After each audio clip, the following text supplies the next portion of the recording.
Hi gang, welcome back to the Unraised Latina Ever. Today's Easter Sunday, 2019, and I actually overslept this morning, so I didn't get to go to the first service at church. And the whole plan was I was going to get up early and get there and get my apple fritter and get my seat and everything else, but sometimes sleeping in and things just don't always work out as planned, which I think that is the story of everybody's life. It was interesting that the service was like anything other than our typical Easter service. I mean, it was different, and how I could say it was actually normal.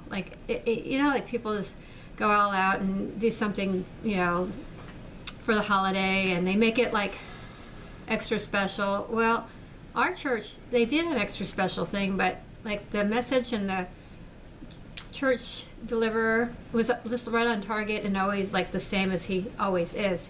He doesn't, bring the circus to the stage, and he doesn't go over the top with things. But probably the most interesting thing was the camera and imagery behind it. And he was relating to the Bible and how sometimes we may not understand everything in the Bible. Some people may not agree with everything in the Bible, but we have one core principle, is that we believe that Christ died, and he died for our sins and for us. So, believing in the resurrection.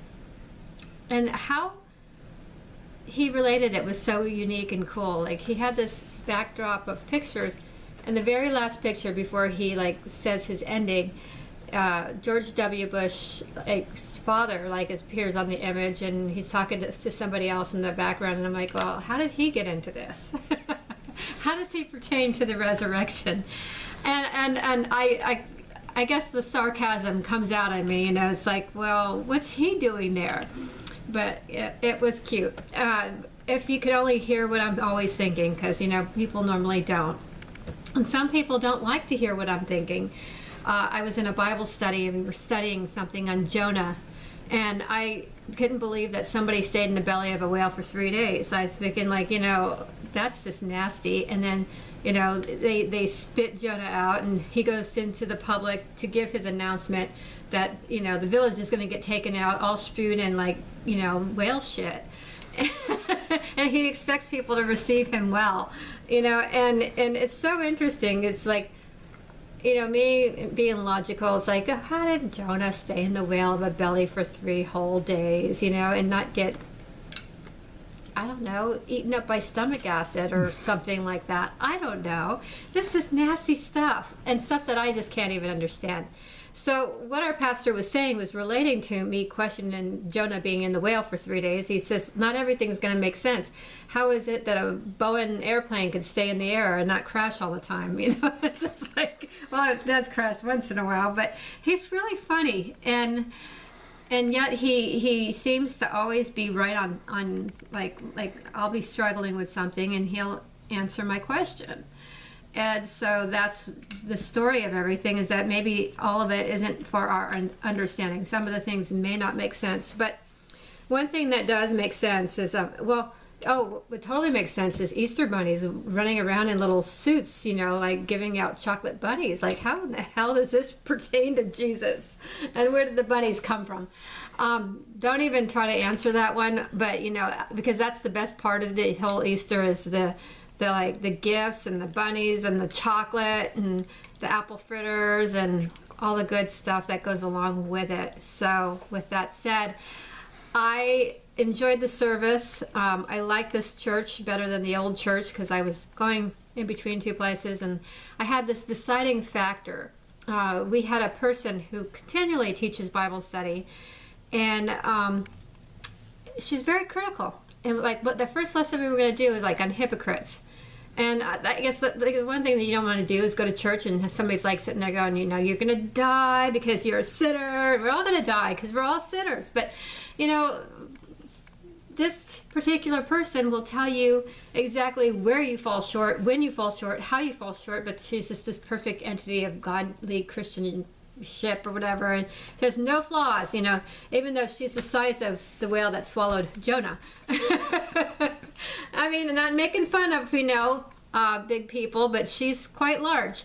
And she's lost 70 pounds, and not anybody really didn't notice, you know, that large. But anyway, I thought she lost a little weight. I said, oh, you lost a little weight, you know, 70 pounds. And I'm like, I guess that's a little compared to the size that she was. But anyway, but you know what?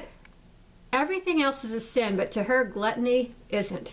That is a God-given right for us to just eat to the point that our back starts hurting, our knees go out, and we fall to shit. And we're going to blame it on our sins, and God is punishing us. No, lady, you're eating way too much. You need to cut back. Cut way back on the food.